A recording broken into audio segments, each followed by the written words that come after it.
আসসালামু আলাইকুম। News live 24 এর পক্ষ থেকে আপনাদেরকে জানাই স্বাগতম। শুরুতে থাকছে গুরুত্বপূর্ণ একটি ভয়ঙ্কর চাঞ্চল্যকর তথ্য। এদিকে শুরুতেই থাকছে গণ অধিকার পরিষদের সভাপতি ও ঢাকা বিশ্ববিদ্যালয়ের ছাত্র সংসদের সাবেক সভাপতি বলেছেন, আজকে আমরা রাজনীতিবিদদের লুটপাট দুর্নীতি নিয়ে কথা বলছি, তাদের বিরুদ্ধে ব্যবস্থা গ্রহণ করতে হবে। থাকছে বিস্তারিত। এদিকে থাকছে ব্রাহ্মণবাড়িয়া আখাউড়া পৃথক স্থান থেকে এক নারীর পুড়িয়ে ফেলা দেহ মাথা উদ্ধার করেছে বাংলাদেশ পুলিশ। থাকছে বিস্তারিত এবং সবশেষ জানিয়ে দেব। এদিকে চাঁদপুরে হাইমসরের মেঘনা নদীতে সরবহনকারী এমবি আল বাখেরা জাহাজের 7 জন খুনের ঘটনায় আসল রহস্য উদ্ঘাটন করেছে বাংলাদেশ র্যাপিড অ্যাকশন ব্যাটালিয়ন। দ্রুত ব্যবস্থা নেওয়া হবে। এতক্ষণ শুনছিলেন সংবাদ শিরোনাম, এবার থাকছে বিস্তারিত। গণ অধিকার পরিষদের সভাপতি ও ঢাকা বিশ্ববিদ্যালয়ের ছাত্র সংসদের সাবেক সহসভাপতি বিভিন্নুল হক নূর বলেছেন, আজকে আমরা রাজনীতিবিদদের লুটপাট দুর্নীতির কথা নিয়ে বলছি। এদিকে হাসিনার ফেসিবাদের কথা বলছে। হাসিনার ফেসিবাদ হওয়ার জন্য সবচেয়ে বেশি দায়ী এদেশের আমলাতন্ত্র, এদেশের প্রশাসন, এদেশের এসপি বলেন, ডিসি বলেন, তারা বহাল তবিয়তে আছেন। আওয়ামী লীগ, ছাত্রলীগ, যুবলীগ দেশ ছাড়ছে, তাদের অনেকের বিরুদ্ধে মামলা হয়েছে, গ্রেপ্তার হয়েছেন কয়েকজন। এসপিডিসি গ্রেপ্তার হয়েছেন কয়েকজন, ইউএনও ওসি গ্রেপ্তার হয়েছেন। এই ওসি, ডিসি, ইউএনও, এসপিরা হাসিনার আকাম কুকামের সহযোগী ছিল।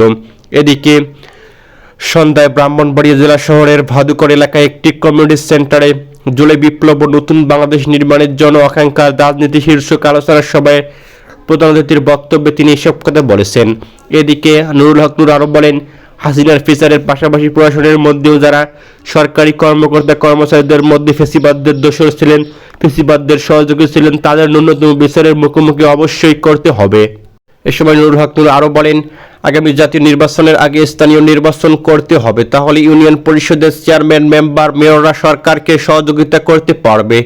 গত 50 বছর দুর্নীতিবাজ লুটেরা মাফিয়া রাজনীতিতে যেভাবে গ্রাস করেছে, আজকে ডাকসু সহ সব কলেজ বিশ্ববিদ্যালয়ে যদি ছাত্র রাজনীতি এবং ছাত্র সংসদের নির্বাচন দেওয়া হয়, পরিচ্ছন্ন তরুণ নেতৃত্ব বের হয়ে আসবে। এদিকে নুরুল হক নূর আরও বলেন, এই রাষ্ট্র সংস্কার এগুলো জনগণ মানবে না যদি আমরা বাজার নিয়ন্ত্রণ করতে না পারি, বেকারত্বের মুছে নতুন কর্মসংস্থানের সুযোগ সৃষ্টি করতে না পারি, আইন শৃঙ্খলা পরিস্থিতি যদি স্বাভাবিক করতে না পারি। কিন্তু সরকার এখন পর্যন্ত এই পরিস্থিতি ঠিক রাখতে পারছে না। তারপর আমরা বলছি, আমরা আরও কিছুদিন ধৈর্য ধরতে চাই।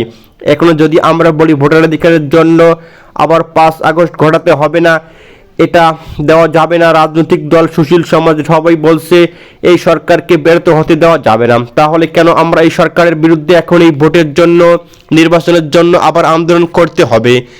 এদিকে গণ অধিকার পরিষদের সভাপতি প্রশ্ন রেখে বলেন, আমরা কি সারা জীবন আন্দোলন করব?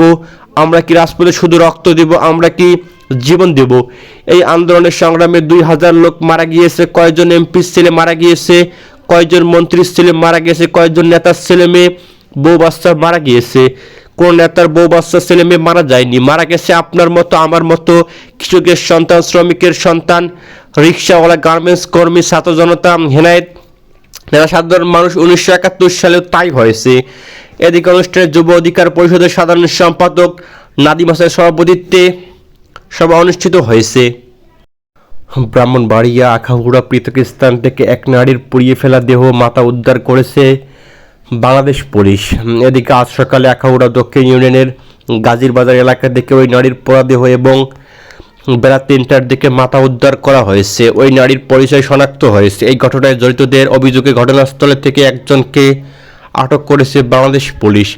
এদিকে নিহত শাড়ির নাম শারমিন বেগম ওরফে হরলুজা বেগম। তিনি উপজেলা হরিপুর এলাকার মোহাম্মদ নুরুল ইসলামের স্ত্রী।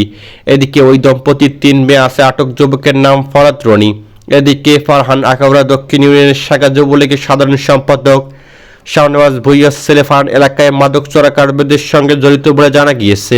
পুলিশ ও স্থানীয় লোকজন জানান, আটক ফারহান ভোরবেলায় ওই নারীকে ডেকে নিয়ে যান। তবে কী কারণে তাকে এখানে আনা হয় কিংবা কেন তাকে হত্যা করা হয়, এই বিষয়ে পুলিশ বিস্তারিত জানাতে পারেনি। এদিকে এলাকাবাসী প্রত্যক্ষ ব্যক্তিরা জানান, উপজেলা গাজারবাজ এলাকায় এক ব্যক্তির বাড়ি থেকে রাজহাঁস চুরি হয়েছে। আজ সকাল 7টার দিকে হাঁস খুঁজতে এসে শাহনাজের ভুঁইয়ের জমিতে পরিত্যক্ত টিনের ভাঙ্গা ঘর থেকে ধোঁয়ার গন্ধ বের হতে দেখেন। স্থানীয় এক ব্যক্তি সেখানে থাকা শাহনাজের ছেলে ফারাদ জানান, তিনি পাতা পড়া দিয়েছেন। এ কথায় বিশ্বাস না হলে হাঁসের মালিক দুই ভাই মোহাম্মদ এনামুল ও মোহাম্মদ রোমান এবং তাদের চাচাতো ভাই মোহাম্মদ ওবায়দুল ঘরের ভিতরে উকি দিয়ে দেখতে যান। সে সময় ফারাদ ক্ষুব্ধ হয়ে তাদের মারার হুমকি দিয়েছেন। এতে তাদের তিনজনের সন্দেহ বাড়ি পড়ে। তারা সহ গ্রামের লোকজন গিয়ে গর্তে খুঁজে তাকে লাশ দেখতে পেয়েছে। খবর পেয়ে পুলিশ ঘটনাস্থলে পৌঁছে সকালে ওই নারীর পোড়া দেহ উদ্ধার করে। পুরো শরীর পুড়ে যাওয়া এবং সকালে উদ্ধার করা দেহ মাথা থাকার কারণে প্রথমে লাশের লিঙ্গ উদ্ধারণ করতে পারেনি পুলিশ। পোড়া হাতে চুরি থাকায় দেহটি প্রাথমিকভাবে নারীর বলে ধারণা করা হয়েছে। দুপুরে মাথা উদ্ধার করার পর তার পরিচয় নিশ্চিত করতে পেরেছে পুলিশ। সে সময় ঘটনাস্থল থেকে ফারহান রনিকে আটক করা হয়েছে। আটক ওই যুবকের দেওয়া তথ্য মতে ঘটনাস্থল থেকে 200-300 গজ পুকুরের পাশে একটি ফসলের জমি খনন করে মাটির নিচে থেকে মাথা উদ্ধার করা পুলিশ টিপে লাশটি শারমিনের বলে শনাক্ত করা হয়েছে।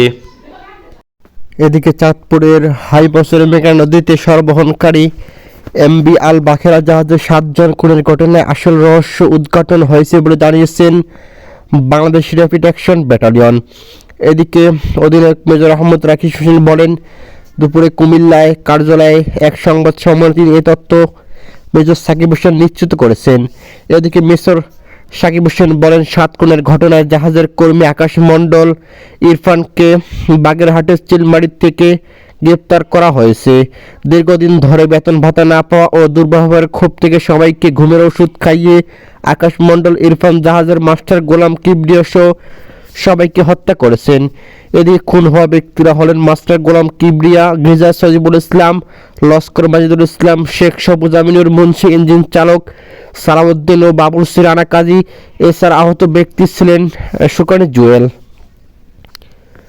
এদিকে তিনি আরও বলেন, জাহাজের মাস্টার গোলাম কিবরিয়া দীর্ঘ 8 মাস ধরে কোনো প্রকার বেতন ভাতা দিতেন না, এমনকি তিনি দুর্ব্যবহার করতেন। এসবের ক্ষোভ থেকে আকাশ মণ্ডল ইরফান সবাইকে হত্যা করেছেন। এদিকে প্রাথমিক জিজ্ঞাসাবাদে ইরফানের দেওয়া তথ্য মেজর সাকিব হোসেন জানান, জাহাজের বাজার করতে ইরফান পাবনার একটি বাজারে নেমেছিল। সেখান থেকে তিনি কুড়াল দিয়ে সবাইকে কুপি হত্যা করে। সেটি আগেই জাহাজেই ছিল। কুড়ালটি জাহাজের নিরাপত্তার জন্য রাখা হয়েছিল। এদিকে র্যাবের এক কর্মকর্তা আরও জানান, হত্যার দিন রাতের খাবার রান্নার সময় ইরফান জাহাজের বাবুর্চি অগোচরে খাবারের মধ্যে ঘুমের ওষুধ মিশিয়ে দিয়েছেন। সেই খাবার খেয়ে সবাই সচেতন হয়ে পড়লে হাতে গ্লাভস পরে চাইনিজ কুড়াল দিয়ে সবাইকে হত্যা করে ইরফান। এদিকে সাকিব হোসেন জানান, ইরফান যখন সবাইকে হত্যা করে তখন জাহাজ মাঝ নদীতে নোঙ্গর করা পড়েছিল। সবার মৃত্যু নিশ্চিত করে নিজে ট্রলার চালিয়ে হাইমাস এলাকায় এসে অন্য ট্রলার দিয়ে তিনি পালিয়ে যান। মাস্টার গোলাম কিবরিয়াকে হত্যার সময় অন্যরা দেখে ফেলায় ইরফান জাহাজের সবাইকে হত্যা করে। এদিকে রাতে সার বহনকারী এমবি আল বাখেরা জাহাজের 7 জন খুনের ঘটনায় অজ্ঞাত 10 জনকে আসামি করে হাইমন্স থানায় মামলা করা হয়েছে। এদিকে জানিয়েছে নৌ police super Mushfiqur Rahman. Lighter জাহাজ মালিকদের পক্ষ থেকে মোহাম্মদ মাহমুদ মোর্শেদ বাদী হয়ে ওই মামলাটি করছেন। এদিকে পুলিশ সুপার সৈয়দ মুশফিকুর রহমান বলেন, মামলায় খুন ও ডাকাতির অভিযোগে এনে চাঁদপুর সদরে হরিণাগড় নৌপুরীর ফাঁড়ির ইনচার্জ তদন্তের দায়িত্ব নেওয়া হয়েছিল। ওই জাহাজটি থেকে একটি রক্তাক্ত চাইনিজ কুড়াল, একটি চাকু, 2টি স্মার্টফোন, 2টি বাটন ফোন ও একটি মানিব্যাগ ও নগদ 8,000 টাকা উদ্ধার করা হয়েছে। তিনি আরও বলেন, গত সোমবার চাঁদপুরের মাঝারের মেঘনা নদীতে সার্ভে জাহাজ থেকে 5 শ্রমিকের মরদেহ উদ্ধার করা হয়েছে। এছাড়া গুরুতর আহত 3 জনকে হাসপাতালে নিয়ে গেলে 2 জন মারা যান। একজনকে উন্নত চিকিৎসার জন্য ঢাকায় পাঠানো হয়েছে। চাঞ্চল্যকর এই ঘটনায় শিল্প মন্ত্রণালয়, জেলা প্রশাসন ও জেলা পুলিশ পৃথকভাবে ঘটনার রহস্য উদ্ঘাটনের 3টি তদন্ত কমিটি গঠন করেছে ইতিমধ্যেই।